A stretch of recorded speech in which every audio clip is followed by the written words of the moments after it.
everyone, it's Annette Green. Welcome back to my channel. If you're new here, welcome.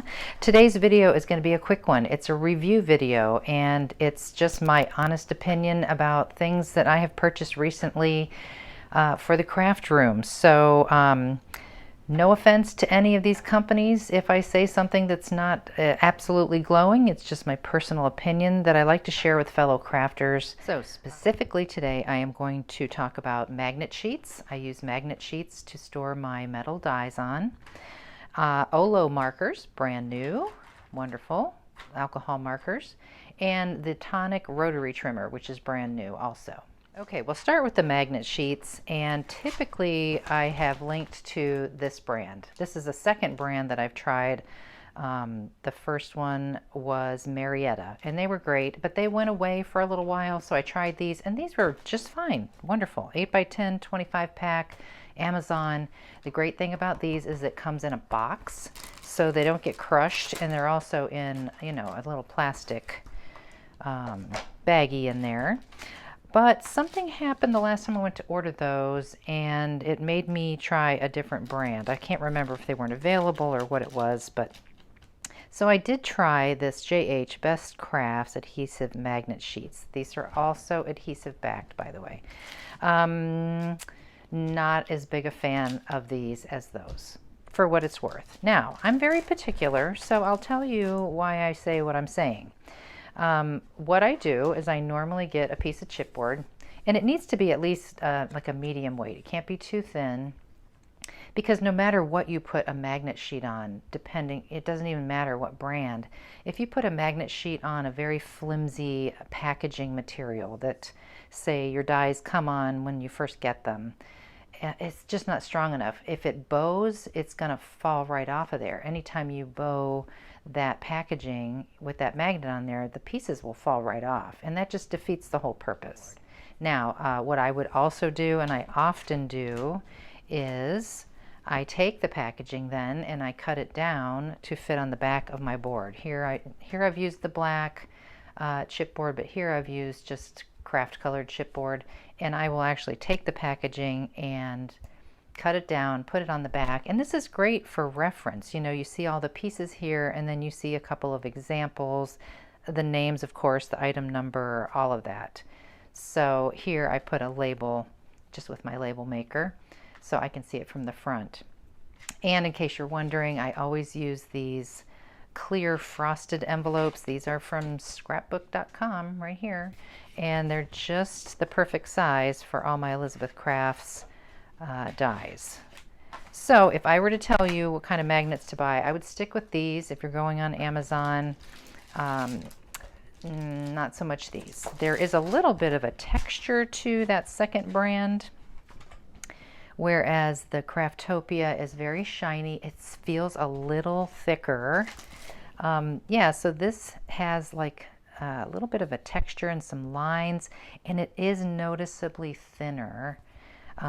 So that's this brand here that I'm saying I'm not the biggest fan of. I'm going to use them. I bought the whole pack, but I will go back to these. So that gets my vote. Okay, now on to alcohol markers. Now, I'm not going to compare and contrast to a whole bunch of different brands or anything like that. My purpose is just to let you know that I have tried a new brand, okay, and that I love it. It's an excellent alcohol marker. I do have a few Copics. I have some Spectrum Noirs. I have some Shinhans.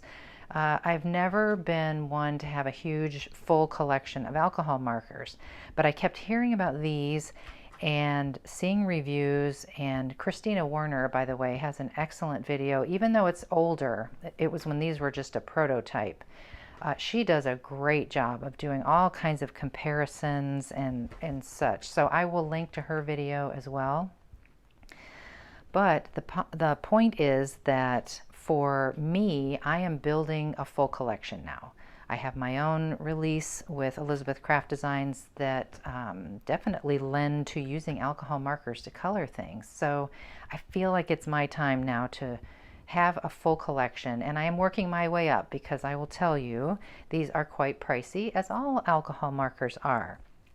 but there are some real benefits to this particular brand. For starters, as probably almost all alcohol markers are when you first get them, they work beautifully. They flow beautifully, they color beautifully. The color is intense and wonderful, flows great. What is the big difference is, as you can see the two different colors here? I like brush tips, right? So there's a brush tip. Many of the markers are just one marker with one color with a brush tip and a chisel on the other end. But these are actually two different colors and they're both brush tips. I have built them that way because this is how an OLO marker comes, like a half. Now you see a coupler right there. Those also unscrew from here. It's in there nice and tight right now, but I could actually take that off. Yeah, there we go. So they have these little couplers, so you can join whatever colors together you want. And so in shading and coloring, I put colors together that are close, like a light and a medium, let's say, and I put those together. And so it's fully customizable, and I think that's awesome. And then of course the company is wonderful about providing resources right on their website, which of course I'll link below, where you can instead of making your own color chart, they have a chart that's already filled in with all the colors, but they also have the chart with just the blanks, and that's the one I prefer because I want to see how the marker itself actually colors on my paper as opposed to something that they have produced and then it goes through my printer, and then you might have a variation by that point. So I prefer to do it this way, and this also shows me what colors I don't have yet and what colors I already have. Again, they have a wonderful color wheel, and this is printed on photo paper already done by them with their colors. Now, I can tell you that, again, going back to that, is it the true representation of the color? Not really. So for a good example, let's find red grapefruit right here, right? Red grapefruit, let me put a piece of, so it's that color above the white. So it's really, really dark, kind of orangey red there, as opposed to what comes out of the marker. So that's why, you know, this is great for a quick glance, but they also provide it blank so you can color it yourself. And so that's what I prefer, again, just like this one here. It's just something to know.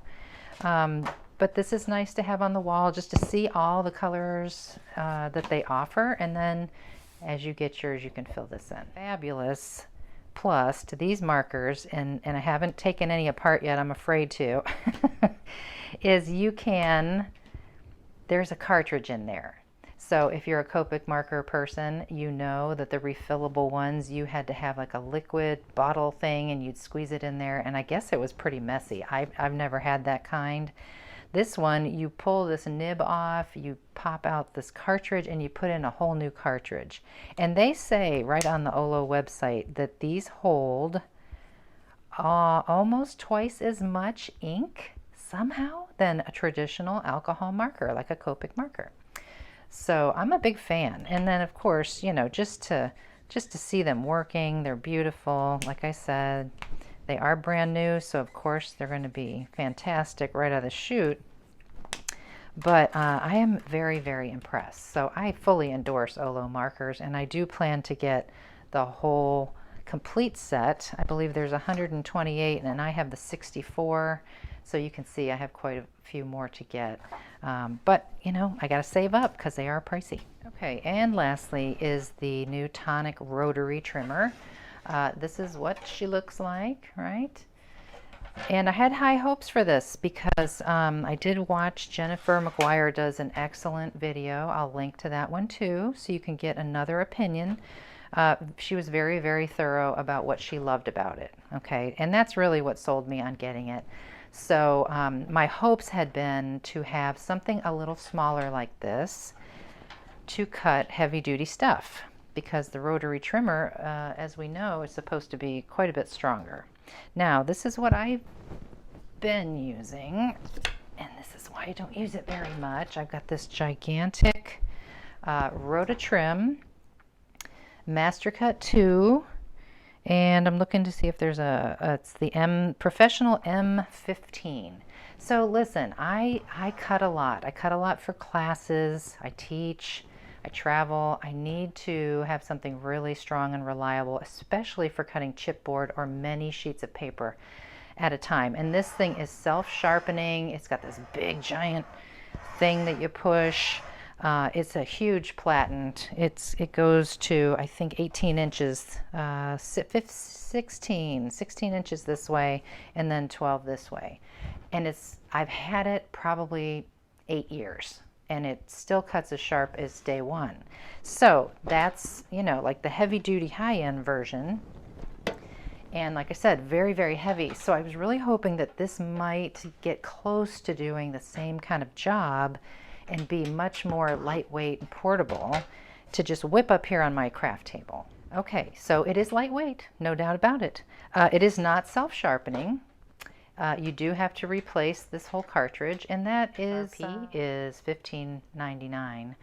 The trimmer itself is $100. So, it's just something to think about. Okay, so as far as cutting and doing its job, this is a single sheet of just Coordinations cardstock. There is a little bit of an adjustment to what you're used to doing with a trimmer. So you don't really push down on this. You do sort of engage it by pushing a little bit, and then you push up. It's very easy. It's easy on the hands. It's not like a super strong grip you have to have. I do find that I forget sometimes to hold down this platen and just kind of hold the paper, and if I'm not holding everything tight and pushing down properly, then sometimes the paper can shift. So you definitely have to remember to use your little guard here. Now here is a bit of a negative for me, and that is when I cut a little strip like that, it sinks down into this recessed area right here. There's like a little channel, and for me to move that out of the way, I have to get in there and pick it out. So it doesn't just fall away. This is not level across here, in other words. So, but it is cutting a single sheet just fine. I guess I could let those pile up and then eventually push it out of the way.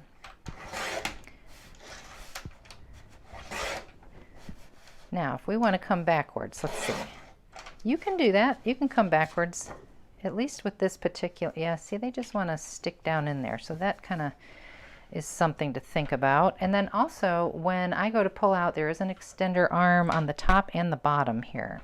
Now, I'm used to like a Fisker's trimmer where there's quite a nice lip here to grab onto, but there really isn't on this one. I find that I'm kind of searching for the right place to get a hold of it to pull it out. It's very, very thin. So I have to kind of remember to come all the way down and kind of grab a hold of that thing to get it to pull out. So that's something, something to think about. The other thing is, and I don't know if you'll see this on the camera, this is nice and straight, of course, but this goes up on mine. Now, I don't know if they're all like that. So when you're cutting like a very large piece of paper, let's say,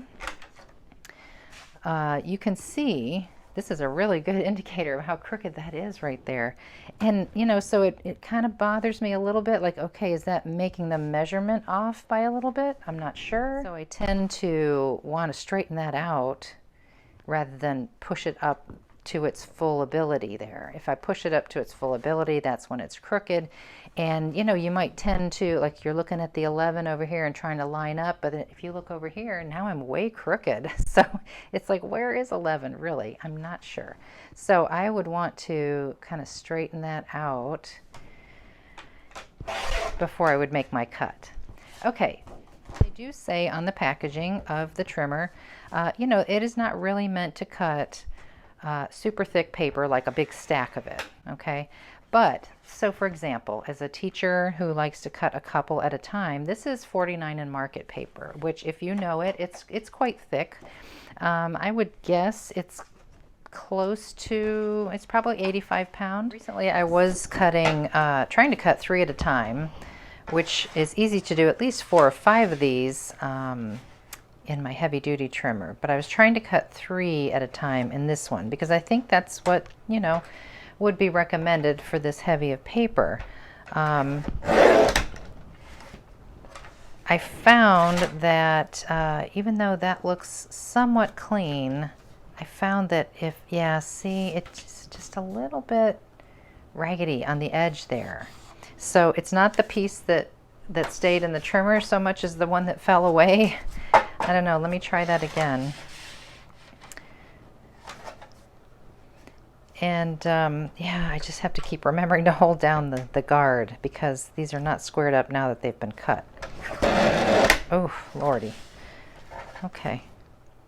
Yeah, just that third one, that bottom one. So it really can't handle more than 2 of the 49 in market weight, which again, I think is 85 pounds. Really, really wanted to like it because it's so lightweight and it has that rotary cutter. But I'm just struggling trying to figure out, well, where does it fit into my crafting lifestyle? You know, I've got a Fiskars trimmer that can do kind of the same thing, but I can go back and forth easily with that one, whereas this one, okay, not so much. Now, that was a piece of medium weight chipboard, which I believe it said it doesn't have trouble with, but you saw I had to kind of power through that. Oh, yeah, and it's not super clean. It's a little bit raggedy. So, I don't know, guys. One more thing I wanted to mention. Yeah, again, I'm trying to find that place to pull that out. The ruler does not continue. Even these grids that they've supplied us on the actual trimmer plate, they don't continue over here. I think they easily could have, so we could see where 6 1/4 is, and maybe even 6 1/2. I put a little black dot on mine so I could see where 6 1/2 is. So the ruler does not continue, whereas, you know, we're all used to on previous trimmers that those measures just continue right across. So I'm not sure why it's done that way, but that's a bit of a problem for me as well. Okay, but so I know I went back and forth a lot on this with you, but the bottom line is, if you're just a daily kind of crafter person and you don't cut a lot of chipboard or thick paper and you don't need to do lots of stacks of them, then this is probably a great trimmer for you, especially ergonomically. It's very nice on the hands instead of holding that Fiskars blade like you have to do and really pinch with your fingers. I know that that can be very difficult for some of us. So ergonomically, it's great. Just those little quirky things, I think you just have to get used to it. It's a new tool. It's different than so many others out there. You just have to get comfortable, and if you don't mind a bit of a learning curve, then this is a great trimmer for you. Okay, that pretty much sums it up for today for me. Magnet sheets, I love Craftopia. I highly recommend those for storing your dies on cardstock or cardboard. OLO markers, 100%, love them. Tonic trimmer, rotary trimmer, I'm going to leave that up to you. I just provided my honest opinion on how I work in my craft room and for my needs. So I just like to share a very, very honest opinion and let you judge from there. There's a lot of videos out there where they're reviewing these same products. I encourage you to check them out as well and make your own informed decision. So thank you for joining me today. Thank you for watching. I will see you very soon in the next video. Take care.